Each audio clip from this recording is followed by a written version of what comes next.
আউযুবিল্লাহি মিনাশ শাইতানির রাজিম। বিসমিল্লাহির রহমানির রহিম। দেশ ও বিদেশের যারা আমাকে দেখছেন সকলকে আন্তরিক মোবারকবাদ। আসসালামু আলাইকুম ওয়া রাহমাতুল্লাহি ওয়া বারাকাতুহু। সমসাময়িক কিছু বিষয় নিয়ে আলোচনা করে থাকি বরাবরই। তো সর্বদা সত্যের সঙ্গে থাকুন এবং সত্য নিউজ পেতে হলে আমার এই চ্যানেলটাকে সাবস্ক্রাইব করে অবশ্যই আমার সঙ্গে থাকবেন এবং আপনাদের মূল্যবান মতামত পেশ করবেন, যাতে ভবিষ্যতে আরও ভালো কিছু সংবাদ, সত্য সংবাদ আপনাদের কাছে পরিবেশন করতে পারি। ধন্যবাদ সবাইকে। আজকের এই নিউজটা দিয়ে আমারই মন খারাপ খুব, যে এমন একটি ঘটনা যে আজকে পেলাম, সেটা হলো যে 11 বছর পূর্বে 2013 সালের আওয়ামী লীগ, ছাত্রলীগ, পুলিশ এর যৌথ অভিযানে নোয়াখালীর কেরানীগঞ্জে একটা অভিযান চালানো হয়। সেই অভিযানে বাংলাদেশ জামাত ইসলামীর এবং ছাত্র শিবিরের 4 জন নেতাকর্মীকে হত্যা করা হয় গুলি করে। সেই হত্যার ঘটনায় তাদেরকে যে কবর দেওয়া হয়েছিল, সে এখন বর্তমানে সেখানে মামলা হচ্ছে। মামলা তদন্তের জন্য সেই 11 বছর পরে তাদের লাশ কবর থেকে তোলা হলো। তো 4 জনেরই শরীরে গুলি পাওয়া গেছে।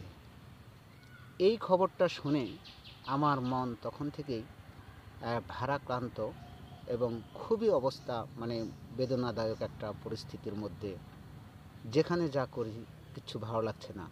এমন একটা নিউজ আমরা এতদিন সিরিয়ার বাশার আল আসাদের ঘটনা শুনেছি, তার গণকবর দেখেছি, সে পলায়ন করেছে এটাও জেনেছি, কিন্তু বাংলাদেশেও যে এরকম আসাদের চাইতেও ভয়ানক একটা সরকার ছিল, বিগত সরকার আওয়ামী লীগের শেখ হাসিনা, যে এত কুখ্যাত এবং সে যে একটা, তাকে ডাইনি বললেও ডাইনির অপমান হবে, এতই একটা তার ক্ষমতালোভী একটা চরিত্র ছিল, যে বিগত 15টা বছর সে রাষ্ট্র চালাছে।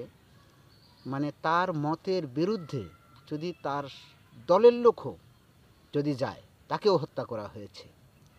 তার মতের বিরুদ্ধে তার ক্ষমতাকে পাকাপোক্ত করতে যাকে হত্যা করার দরকার ঠিক তাকেই হত্যা করেছে।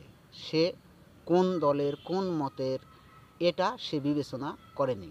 তার শুধুই ইচ্ছা ছিল, তার যে ক্ষমতা এবং অর্থের যে একটা লোভ, সেই লোভ মানুষকে তাকে পশুতে পরিণত করেছিল। আজকে চলুন আমরা সেই নিউজটা দেখে আসি আমাদের প্রিয় ভাই মোস্তফা ফিরোজের কাছ থেকে।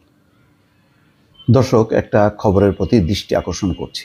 11 বছর পর কবর থেকে তোলা হলো শিবির কর্মীর মরদেহ। বুঝতে পারছেন? আমরা এখন সিরিয়ার বিভিন্ন খবর দেখছি না, যে কিভাবে বন্দীদেরকে রাখা হয়েছিল সেই দুর্গম কারাগারে এবং 15টি লাশ তোলা হলো। ঠিক বাশার যেমন সিরিয়াকে নরকে পরিণত করেছিল, ঠিক হাসিনা বাংলাদেশকে মৃত্যুকূপে পরিণত করেছিল। সেই মৃত্যুকূপ থেকে এখন লাশগুলো তোলা হচ্ছে বিচারের জন্য। পরিবার বিচার চায়, মামলা হচ্ছে।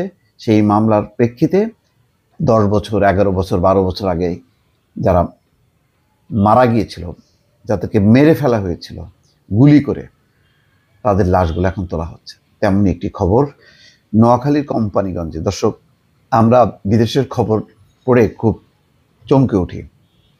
বাংলাদেশেও যে বাশারের মতো নিষ্ঠুর স্বৈরশাসক ছিল, সেটা নিশ্চয়ই বুঝতে পারছেন অন্তত এই খবরটি দেখে। 11 বছর পর যেই শিবির কর্মীর যে মরদেহটি তোলা হলো, তার মধ্যে একটি গুলিও পাওয়া গেছে।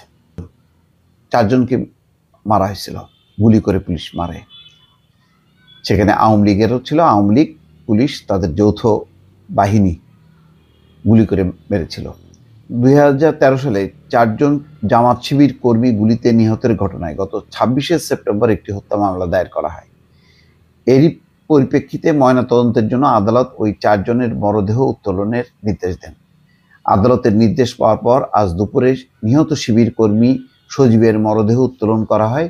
গুলিতে নিহত অপর 3 জামাত শিবির কর্মীরা হলেন সাইফুল ইসলাম, আব্দুল আজিজ রায়হান ও সাইফুল ইসলাম বাবলু। চিন্তা করতে পারছেন যে একটা জায়গায় 4 জনকে গুলি করে মারা হয়।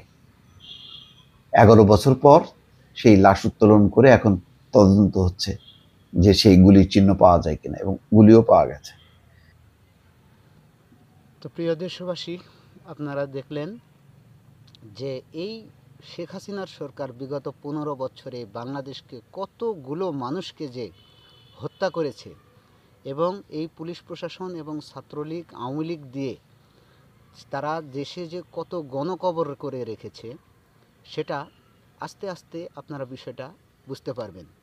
আমরা বিভিন্ন দেশে বিভিন্ন স্বৈরশাসকের শাসন দেখেছি, শুনেছি, ইতিহাসে পড়েছি, কিন্তু এই যে যে একটা স্বৈরশাসক সদ্য বিদায় নেওয়া, তার যে ভয়ানক চিত্র, সুতরাং এই বাংলাদেশে এখনও যারা এই আওয়ামী লীগের এবং ছাত্রলীগের এবং এই ফ্যাসিবাদী সরকারের পক্ষে দালালি করছেন, তাদেরকে অনুরোধ করছি, ভাই আপনারা মানুষের কাতারে এসে দাঁড়ান, এবং এই সরকার বিগত এই আওয়ামী লীগের দোসর যারা তাদেরকে এভাবে গণহত্যা করতে সহযোগিতা করেছে, তাদের প্রত্যেককে বিচারের আওতায় এনে তাদের উপযুক্ত শাস্তি নিশ্চিত না করা পর্যন্ত কোনো লোক, কোনো ব্যক্তি যেন তাদের পক্ষে কোনো সাফাই না গায়।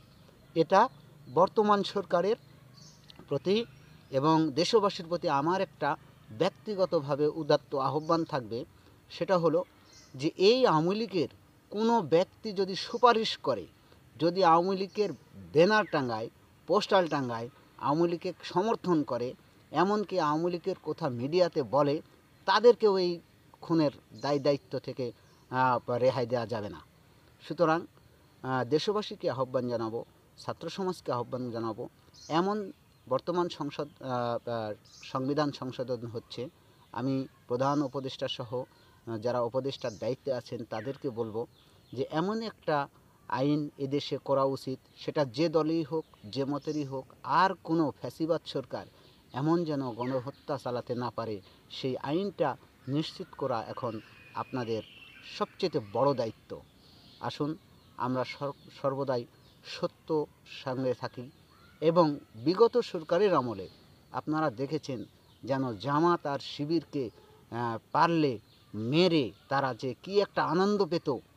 তারা প্রশাসন, আওয়ামী লীগ, এমনকি তাদের স্লোগানই ছিল যে একটা দুইটা শিবির ধরার পরেই নাস্তা কর।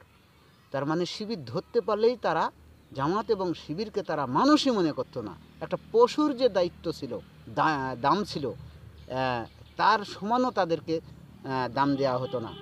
তো আমরা যারা নিহত হয়েছে তাদের আল্লাহ রব্বুল আলমিনের কাছে দোয়া করি, আল্লাহ যেন তাদেরকে জান্নাত নাসিব করে, এবং ভবিষ্যতে বাংলাদেশে যেন আর কোনো হাসিনার মতো কোনো স্বৈরশাসক না হয়, এবং বাংলাদেশে এই হাসিনার যেন এই সব হত্যার দায়ে এই হাসিনা এবং হাসিনার দোসর যারা এই গণহত্যার সাথে জড়িত, তাদের বিচার যেন এই বাংলার মাটিতে হয়, এই আহ্বান জানিয়ে আজকের মতো শেষ করলাম। আসসালামু আলাইকুম ওয়া রাহমাতুল্লাহি ওয়া বারাকাতুহু।